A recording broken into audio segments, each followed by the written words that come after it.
I will not allow the RDA to destroy this land. This is my home. Every Avatar game ever explored and reviewed. Hold on to your seats, fellow gamers and Na'vi enthusiasts, because we're about to embark on an epic journey through the lush alien world of Pandora, as seen through the lens of gaming. In this video, we're diving headfirst into the heart of Pandora, across various gaming platforms. From the high-definition landscapes of the Xbox Series X and PlayStation 5 to the innovative stylus adventures on the Nintendo DS, and even the palm-sized escapades on mobile devices, we're covering it all. Let's begin.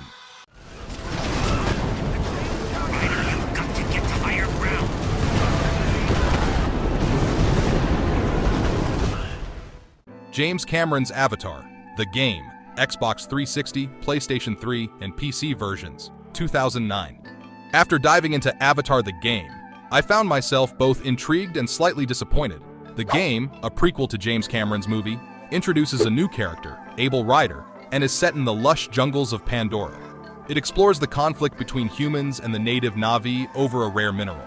However, the game's narrative feels disjointed, assuming familiarity with the movie's universe, which is a significant drawback considering the movie hadn't been released at the time. Visually, Pandora is a treat. The game is packed with vibrant flora and fauna, creating an immersive world, although this sometimes leads to frame rate issues. A standout feature is the compatibility with 3D-capable TVs, which I imagine would make the experience more engaging, with bullets and flames adding to the depth of the environment. Unfortunately, this feature is limited to a small audience with the necessary hardware. Gameplay-wise, after the first 45 minutes, you choose to align with either the humans or the Na'vi, leading to either a third-person shooter or action game. Shooting as a human is decent, but playing as a Na'vi feels sluggish, with unresponsive controls and a camera that struggles to keep pace.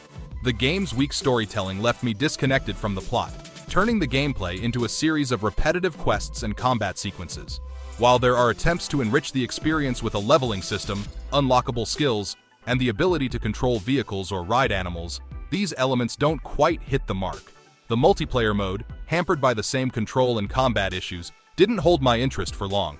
Avatar, the game, might not be the worst movie tie-in, but it feels like a missed opportunity to fully immerse players in the Avatar universe.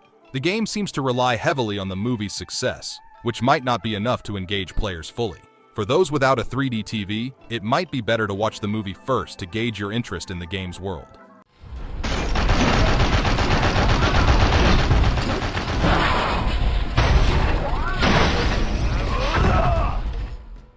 James Cameron's Avatar, the game, PSP version, 2009. Playing James Cameron's Avatar the game on the PSP was a surprisingly good experience. The game translates the expansive world of Pandora impressively onto the handheld console, maintaining a rich visual quality that immerses you in its alien landscape. The controls are well adapted to the PSP, offering a smooth and responsive gameplay experience that's crucial for action-packed sequences.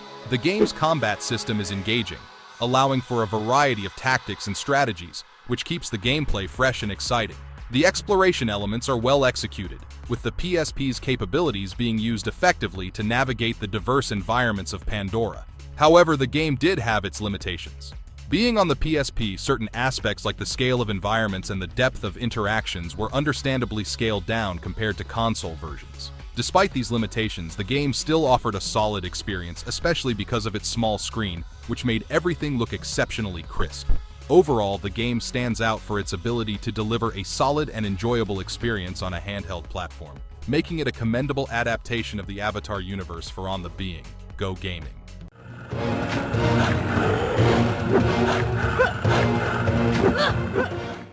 James Cameron's Avatar, the game, Nintendo DS version, 2009. James Cameron's Avatar the game for the Nintendo DS, diverging from its movie counterpart, offers a unique storyline and gameplay experience. The game draws inspiration from The Legend of Zelda: Phantom Hourglass, featuring total stylus control of the protagonist, Nock, on his quest across Pandora.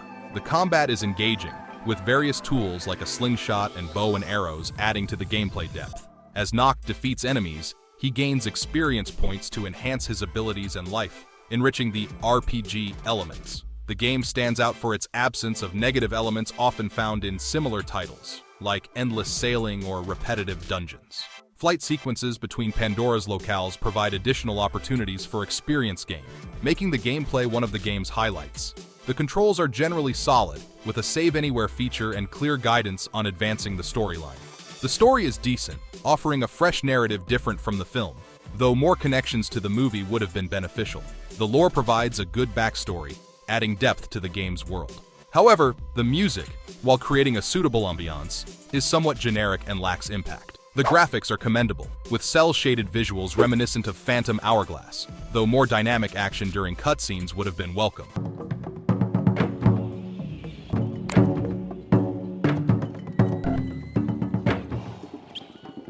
Overall, the game is a surprisingly decent movie tie-in, with solid gameplay and presentation. Its main drawbacks are the stylus-only control, which might not appeal to all players, the ambivalent music, and limited replay value. The game can be completed in about 10 hours, with few side quests and no post-game features. Despite these limitations, it provides an enjoyable experience in the world of Pandora.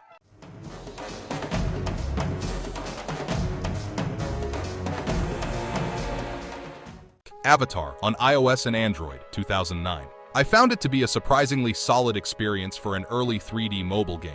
Set 20 years before the events of the film, you play as Ryan Lorenz, an early participant in the Avatar program. The game quickly immerses you in the world of Pandora, where, like in the movie, you quickly align with the Na'vi against the humans. The game impressively brings the world of Pandora to life on mobile devices, especially considering its 2009 release. It feels like a hybrid of PlayStation 1 and 2 era platformers, with basic attack strings, multiple weapons, and an open-ish world segment with quests and zones. The ability to ride mounts and move the camera adds to the sense of freedom and exploration. The controls, while ambitious, can be clunky, and combat system, though functional, lacks the refinement seen in more modern mobile games. Despite these drawbacks, the game's ambition is commendable. It offers a level of depth and world building that was rare for mobile games at the time. The fact that it has the highest Metacritic review score of all the Avatar games speaks to its unexpected quality.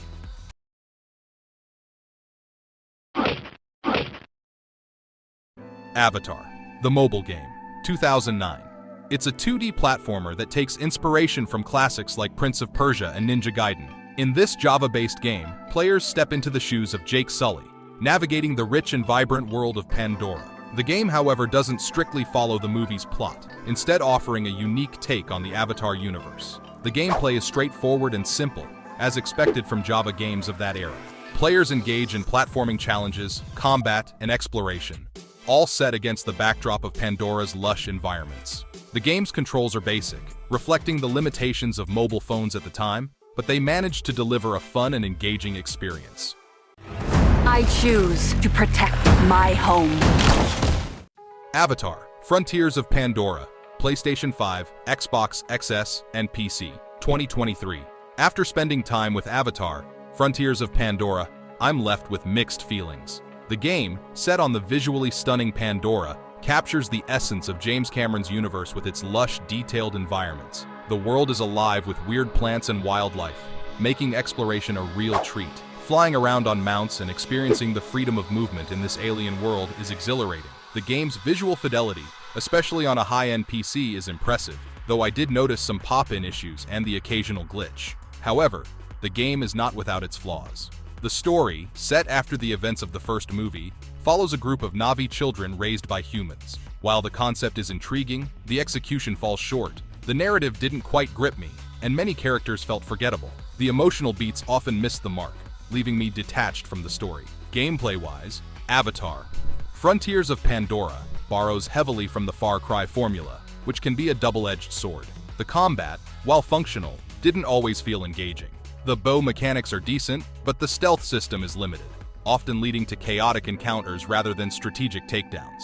The skill tree offers some customization, but it doesn't significantly alter the gameplay experience. Despite these shortcomings, the game does deliver on the Avatar fantasy. The moments of soaring through the skis or engaging in large-scale battles are genuinely enjoyable.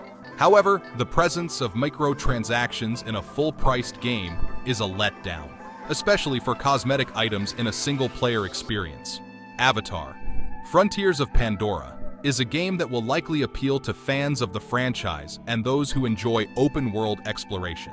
While it has its moments of brilliance, particularly in world building and visual presentation, the repetitive gameplay and underwhelming story might not resonate with everyone. It's a solid attempt at bringing Pandora to life, but it doesn't quite reach the heights of its cinematic counterpart. I am Navi, and I will protect Pandora. Sivako!